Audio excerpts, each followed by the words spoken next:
Have you been wanting to teach Spanish in your homeschool? Well, today I'm going to take you on a thorough flip through and look inside of Beautiful Mundo curriculum. I'm going to show you what exactly you can expect from this curriculum, what you will need to complete it, and I'll talk a little bit about my own plans for incorporating this into my bilingual family's homeschool routine.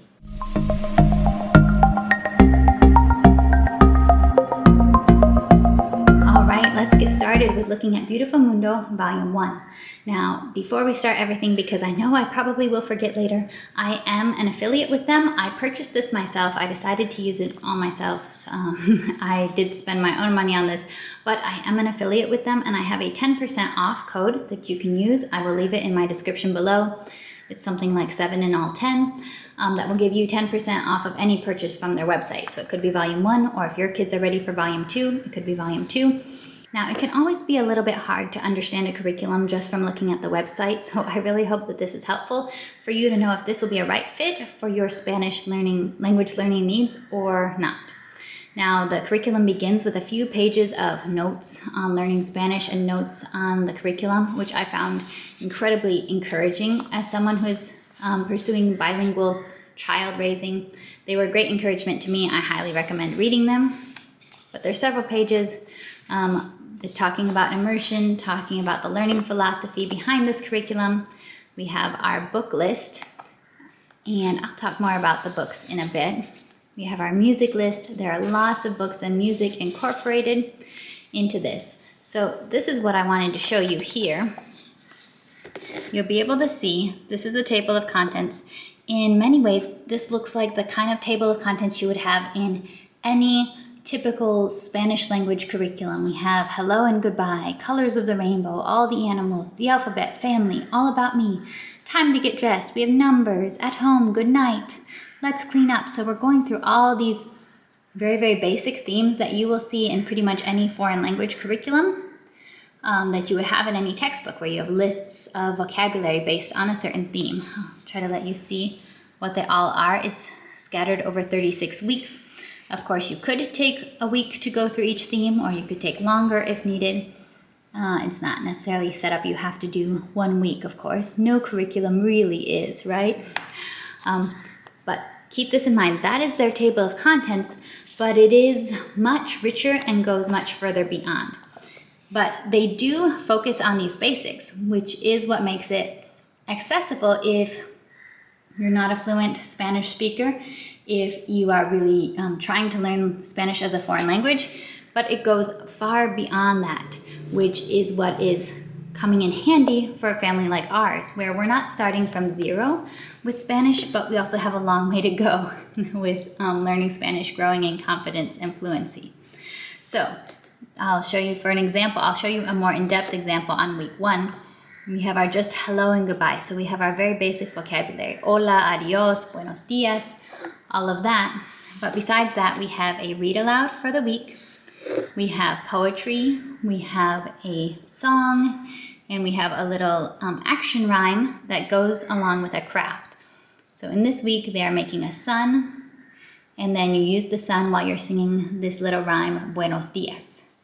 You read a book, you read a poem, you learn another song, and they give you, as the parent, some kind of ideas for how to use the vocabulary. So maybe we could use some toys and have a model get to know you conversation. Maybe we could play peekaboo with a little one. And they give a little language corner, which isn't necessarily something you're going to teach your kids unless your kids are older doing this. My kids are 2 and 4 right now, so that's not something I'm explicitly teaching them, but it is something they're going to hear, of course, in speaking the language. So this 2-page spread is what a 1-week guide looks like.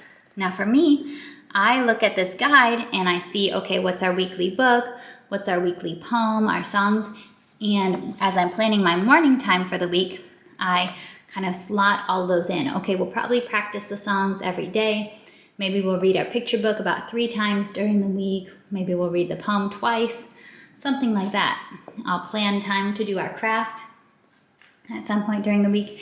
And I, as the parent, will just be a little bit more aware of really trying to use, like, I know all of these, I know all of these words, but do I actually use them in my everyday life? Are we saying buenas noches at night? Just different simple things. So we have already done this week. The songs were a huge hit with my sons. Using the sun and singing buenos dias was great with both of them. We love that. So once I kind of got the hang of what Beautiful Mundo was, I felt like this really would be a fantastic fit for our family. So the next theme is Colors of the Rainbow. And again, we have a book, we have the song de colores, we have a poem about arcoiris, a finger rhyme to do. So they do a lot of tying music into actions. So they don't just tell you to sing this song, but they usually will give you some kind of action or dance to do with it. Then they suggest that you do a rainbow craft and they give you questions. So this is where it comes in handy for people who aren't fluent in Spanish. They kind of can give you scripts and questions that you can use throughout your week. What color is this? What color do you like? Things like that. So in these first couple weeks especially, all of this basic vocabulary would be things that my sons are very familiar with already. Yet there, of course, are still gaps. Yet they are still growing quite a bit in their need for confidence to speak Spanish well. So continuing to sing songs with them, play in Spanish. This really helps me to be more intentional with including Spanish in our days. So for us, it's not necessarily that we're focusing on this basic vocabulary, although when there are words that they don't know, or that I don't know, as we progress, I will be able to focus on those. But these are books that we haven't read, they're songs that we haven't learned, poems that I need to sometimes look up vocabulary words in myself, because of course the books and the songs and the poems will have more vocabulary than just this basic list. So this is where I would say the author says that if you don't speak Spanish, you can still use this program to teach your kids. And they really do explain a lot of things, and they give you a lot of basic words. What I would say is that I do feel like it would be very helpful to have at least some background in Spanish, especially in some background in Spanish phonics, because on week 1, you're supposed to pick up a picture book, pick up a poem book, and read to your kids. Now, Spanish phonics is relatively easy, relatively straightforward. It's doable, but if you have zero exposure, that's going to be very, very intimidating. So that is something I would say to be aware of if you're wanting to use this, but you don't have a background in Spanish. I would take the time to learn Spanish phonics first, learn enough to where you can actually read it and pronounce things correctly. Because Spanish is one of those languages where I can read a book, I don't have to understand every word, I don't have to understand every grammatical feature to be able to read the book. You can still read it and pronounce everything correctly without knowing it to a total level of fluency, but you do have to know something. So this is what we're seeing in the teacher's guide. We go through numbers at home, and there's often little crafts, or there's game suggestions, play suggestions, and then after a few weeks, they start going through the alphabet. Now this is where the different student books start to come in.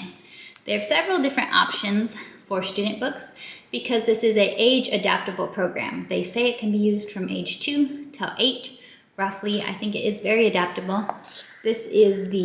So I only printed out the books that work best for the age of my boys, and I'll show you them. So for the student workbook pages, this one is the phonics book. So they have very basic alphabet and phonics activities. And we'll begin with learning the vowels. We have oso, ojo, hola, oveja. Then colorea las letras O en el nombre de cada dibujo. So we're coloring the O's. We have an animal. They feature different animals, and then we have different palabras con O. So we go through all the vowels before we start going through the consonants, and it's just 2 pages for every letter, which ends up being basically 2 pages per week.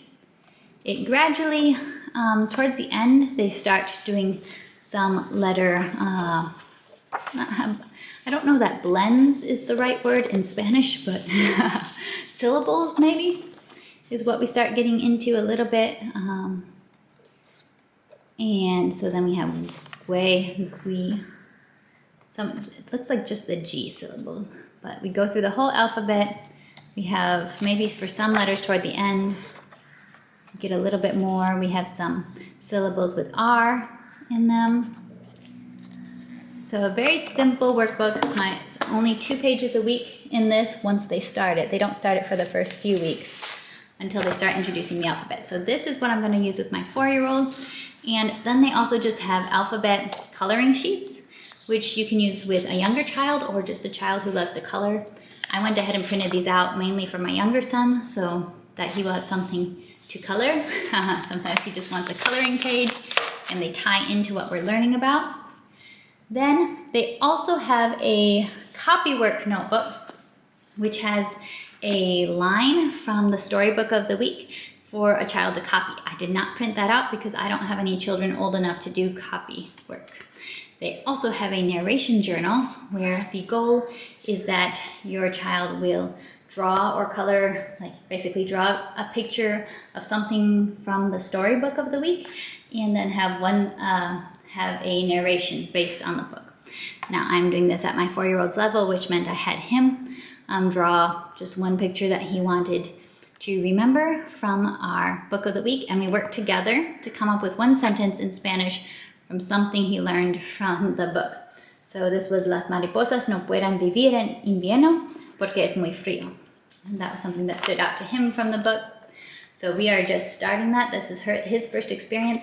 They have a printable for this that's like, half a page blank, half a page lines.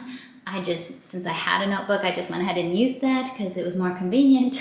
Now let's talk about the books and the songs.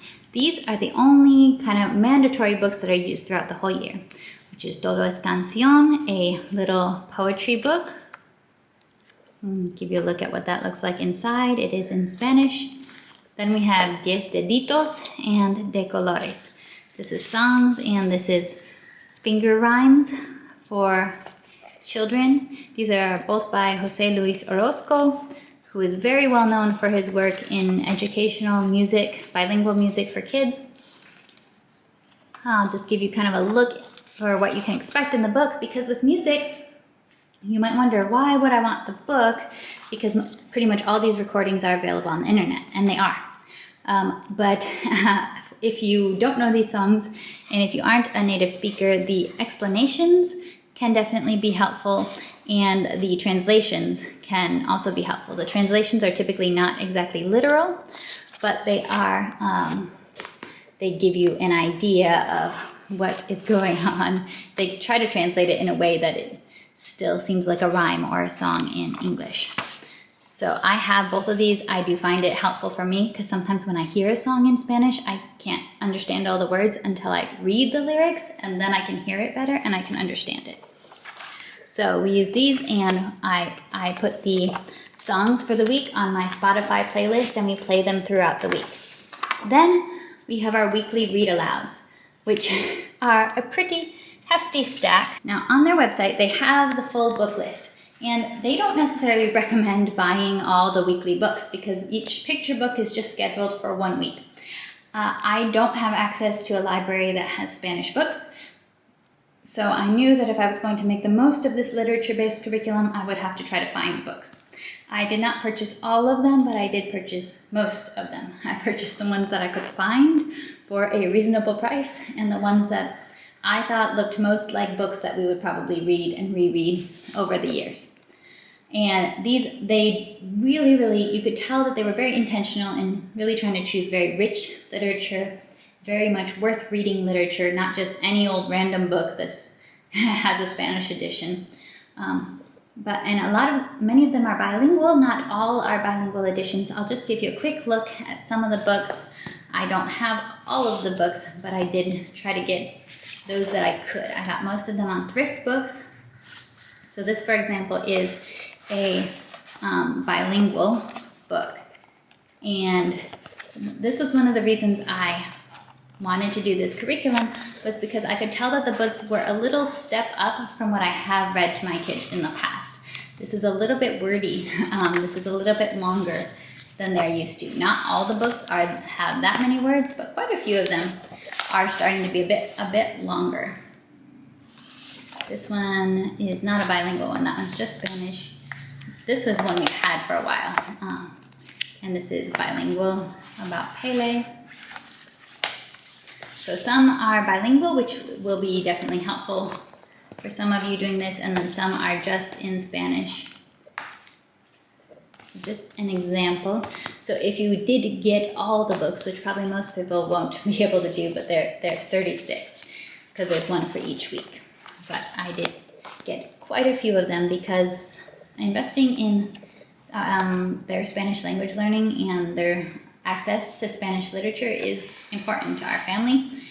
Even though we don't live in a Spanish speaking place, that kind of makes us feel like we need to invest a little more into it because we just they don't naturally have as much exposure to it. So these are the books used for it. Now, I hope that this comes in helpful to you if you're curious about Beautiful Mundo. And I did want to mention that in the back of the teacher's guide, they do have like some nice, helpful reference materials on capitalization, punctuation, asking questions, verb tenses, you know, that sort of thing. They've got some poems, lullabies, and they also have links to various song lists that they use or links that they reference in the lessons with QR codes. So they do have reference materials in the back as well. If you want to see more, you can always head to their website, and don't forget that I have the discount code in the description. All right, if you like this video and find it helpful, please give it a like. That helps out my channel a lot, and I will see you next time for more nerdy homeschool conversations.